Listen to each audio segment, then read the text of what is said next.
السلام علیکم دوستوں۔ زمانے میں جب کوئی ریاکاری، منافقت اور ہر قسم کے ہتھ کنڈے استعمال کر کے کچھ نامعلوم مقاصد و اہداف کے حصول کے لیے دین اور دینی اقدار کا استعمال کرنے لگتے ہیں تو لوگ انہیں سامری کا خطاب دے دیتے ہیں، لیکن شاید سامری کے بارے میں کچھ زیادہ معلومات سب کے پاس نہیں ہیں۔ آج کے اس ویڈیو میں ہم آپ کو سامری کے بارے میں بتائیں گے کہ آخر یہ شخص کون تھا۔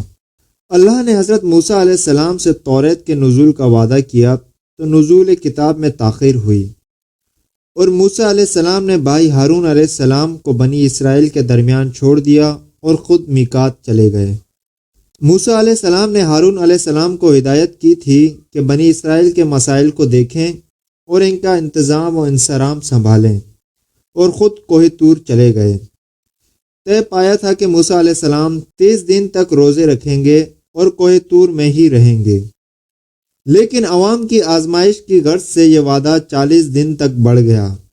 اور جب کوہ طور میں اللہ تعالیٰ کا کلام موسیٰ علیہ السلام کو ملا اور 10 مقدس فرامین تختوں پر تحریر کیے گئے تو آپ نے واپسی کا فیصلہ کیا۔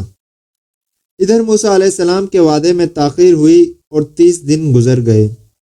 مگر آپ پلٹ کر نہیں آئے تو بنی اسرائیل پر شیطان کا کامیاب حملہ ہوا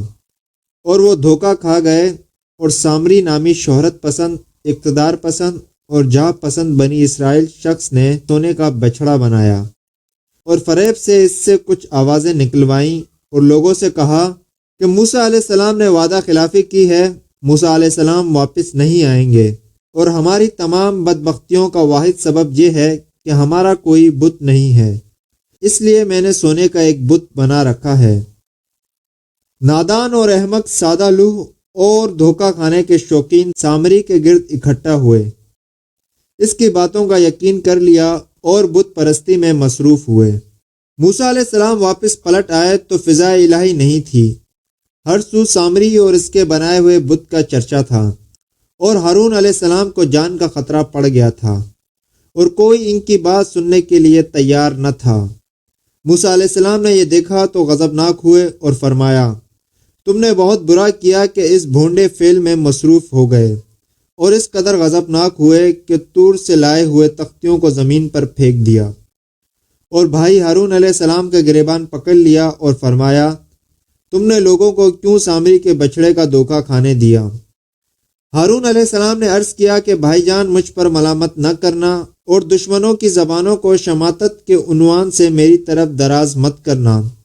ان لوگوں نے میری بات نہیں سنی، مجھے کمزور دیکھا اور قریب تھا کہ مجھے مار ڈالتے، مگر میں پھر بھی ان کے کرتوتوں سے متفق نہیں تھا۔ موسیٰ علیہ السلام نے فرمایا، مجھے امید ہے کہ خداوند تعالیٰ تمہیں بخش دے اور ان لوگوں کو کیفر کردار تک پہنچا دے جنہوں نے اس بدعت کی بنیاد رکھی۔ موسیٰ علیہ السلام سامری کے پاس پہنچے اور فرمایا، اے سامری، یہ کیا تھا جو تو نے کیا؟ کہنے لگا، جو کچھ لوگ نہیں سمجھ سکے میں سمجھ چکا، اور اللہ کے فرستادے جبرائیل کے نقش پا میں سے مٹھی بھر مٹی اٹھا لی اور اسے گوسالے کے جسم پر پھینک دیا،